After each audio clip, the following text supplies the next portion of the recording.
So I know things around here keep you busy, but I wanted to show you something. I wasn't sure if you're aware, you haven't updated your LinkedIn yet. Did you know that? I've completely forgotten about that page, to be honest with you. Seriously though, what was your pinch me moment where you realized, hey, I'm the kicker for the Dallas Cowboys? I don't know if it's happened just yet. Just trying to stay focused on each and every day. Every day we've got a chance to go get better and get a job done. So that's what I've been focused on, and I haven't really had a moment to sit back and really relax and reflect on it yet. Growing up in Plano, were you a Cowboys fan? Huge Cowboys fan. We would sit down every Sunday and watch the Cowboys as a family tradition for us. I know soccer was your sport of choice. Mm-hmm. I also know you played some football during middle school. Yes. How much kicking experience did you get as a kid? Yeah, I never had any lessons or anything like that, but I did kick for the middle school football team. Schimmelfinnick was the name of it. It was not a whole lot. It was just extra points mostly from the old spot, the old NFL spot, so like 18-yard extra points. So nothing crazy. Was this ever a dream? No, this never crossed my mind. It never really stuck out as a avenue of work to kick a football for a living. Obviously, when I was growing up, soccer was the big dream I was chasing, and I put all my eggs into that basket in high school and chased that dream down and never really thought about anything else. When you step out on the field now, do you get nervous? Yes and no. You get nervous when you're going out there for an extra point or a field goal for a brief moment, but then I do my best to focus in and think about the process, focus on each and every step I got to take to make that field goal, and try and drown out all the noise that's going on outside of my head and inside of my head. We spoke after your preseason debut. You told me you have breathing routines that you go through. How does that help you? Yeah, so that keeps me centered. It's one of those things where it helps you refocus your mind, helps you feel the moment, feel through it. It helps regulate the heart rate. I'm talking to myself the whole way through, from the moment I'm running onto the field to where I'm drawing my line, taking my steps over. The whole time I'm talking to myself. It's a very structured routine. I go 3 steps back, 2 over. I go hips, spot, ball. So that's hips, the spot I'm aiming for, and then the ball to focus back on where the ball is. And I remind myself to get my hips back in line a second time, and then look back at banger, go, I'm ready. And then at that point, it's head down, swing through on repeat. So as you mentioned, soccer was the sport of choice growing up. You star at Plano, you go to Notre Dame, you're a star there. When you step on that stage as a first-round pick in the MLS Super Draft in 2017, where do you think soccer's taking you? Yeah, that's the start of a new opportunity. Obviously going to Toronto, at the time they were a powerhouse, and I was hoping to step in and play a role for them. Obviously when I got there, I got loaned down to the USL side, which is kind of like the USFL for soccer.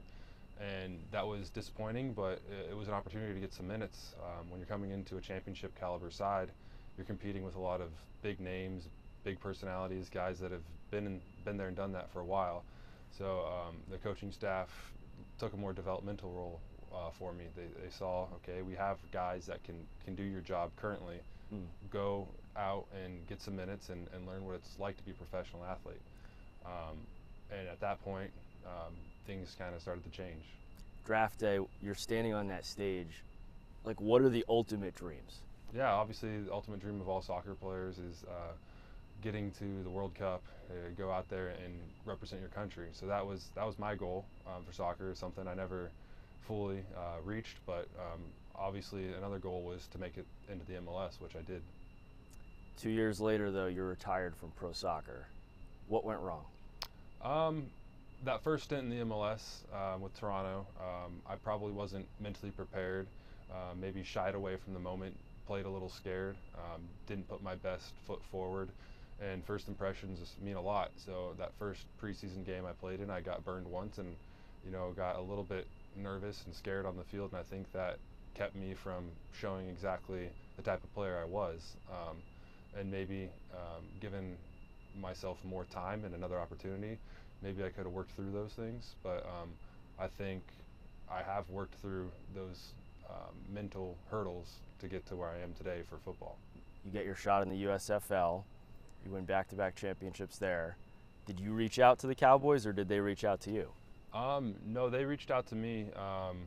It was a great experience, very thankful for the USFL, but obviously the end goal is to make it to the NFL. And when Coach Fossil reached out to me and said they'd been following me and they liked what I was doing, if I just kept doing what I was doing, they'd bring me in and give me a shot.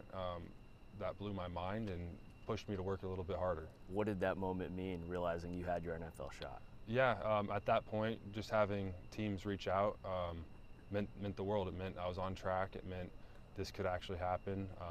It's reassurance that you're on the right path, and to double down, keep working, keep pushing, and eventually it'll happen. Were you watching Cowboys-Buccaneers playoff game last year? I was, yes. As a fellow kicker, and you're watching Brett Maher miss a record 4 extra points, what are you feeling? I'm feeling empathy. Obviously, you never like to see somebody go out and not reach their goals. And Brett's an incredible kicker, and he's got an incredible future, and I wish nothing but the best for him. But as a Cowboys fan, I was just disappointed for him. Obviously wanted it to go better for him as well. Have you ever spoken with him directly? I've never met him. Would you like to speak with him when they come here later this month? Yeah, absolutely. What would you say to him? Just keep going. You're a really good kicker, and you've done well, and you'll continue to do well. Your first preseason game, second extra point attempt, you miss wide left. You can imagine what Cowboys fans are thinking in that moment. Yeah. What are you thinking after that, and how did you bounce back? Just trying to take each kick individually. Obviously, every time you miss, it's a gut punch, and at that point, I tried to diagnose exactly what I did wrong, and I was able to discuss it with my specialists, figure out what happened, and then at that point, flush it, and focus on the next kick that we had. And luckily, there was a few more extra points that game, and I got to put those through. And you got your job. You secured Yep. your job. After the Jets win, the first thing Jerry Jones said was, "We've got ourselves a kicker." Did you know that? I didn't know. I heard a couple days or a couple weeks later. But What did that mean to you? yeah, that's inspires confidence. Every time you have a front office or decision makers that are publicly giving you confidence, it inspires confidence. It lets you play a little more free. Patriots game. Coach McCarthy sends you out to attempt what would have tied the NFL record, a 66-yard field goal attempt. Justin Tucker, he still holds the record. Everyone's geared up for this, and then, of course, the false start moves it back 5 yards. What do you believe your range is inside AT&T Stadium? It depends on the day, but that 66 is definitely in that range. Can you go further than 66? Yes. How much? I don't think I can say. Okay, we'll have to find out. Yeah. We spoke with some people back at your alma mater, Plano Senior High. We spoke with the current kicker, and of course you didn't play football for the program, but still it means a lot to him and the whole team to have a guy in the NFL from their school. And the thing that stuck out the most was he said, "I'm definitely picking him for my fantasy team." That's awesome. What would be your message to him and other kickers in the Metroplex who dream of following in your footsteps? Yeah, I'd just say focus on what you want to achieve. Don't let too many distractions creep in. It's very possible if you just stick with it. It took me 4 years from the time I decided to pursue football until I even got a look at an opportunity. So even if it doesn't happen immediately, there'll be setbacks. Just keep focused, keep believing in yourself, and be realistic with your goals. And if you know you're talented enough to get there, then go chase it. To that end, obviously soccer and being a kicker in football, there's the common denominator of kicking, but I can't imagine it's all that similar in certain ways. How much of a challenge was it making the transition? Yeah, so it was tough. Like I mentioned, it took me a while. I was out kicking one-on-one with the kicking coach for about a year and a half, 3 times a day, and then one time or 3 times a week, 1 time a week on my own, filming every rep, going over it with him, figuring out exactly what little things we could change to make it more consistent. But when it comes to soccer, there's a million different ways you could kick a soccer ball, and you have to kind of train all those, be kind of a jack of all trades.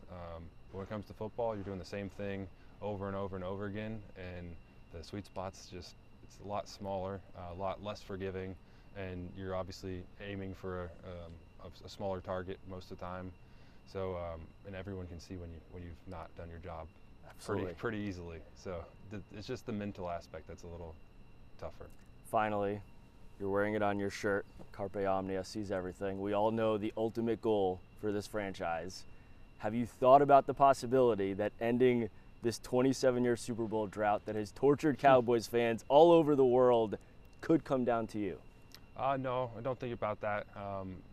Mainly just focus on making a kick, and if it does come to that moment, and try and treat that kick like any other kick. How do you make sure that moment's not too big for you? Yeah, so when I was at Notre Dame, I had a really good coach who instilled something in me. He would tell us every time we played a big game to play the game, not the occasion. And what that means is kind of forget about the distractions, forget about the circus, forget about what pressure people are trying to put on you. It's just a game. You're going out there doing the same thing you've done a million times. And if you can go out there with that mindset and perform like you've done a million other times to get you to that point, you'll be fine.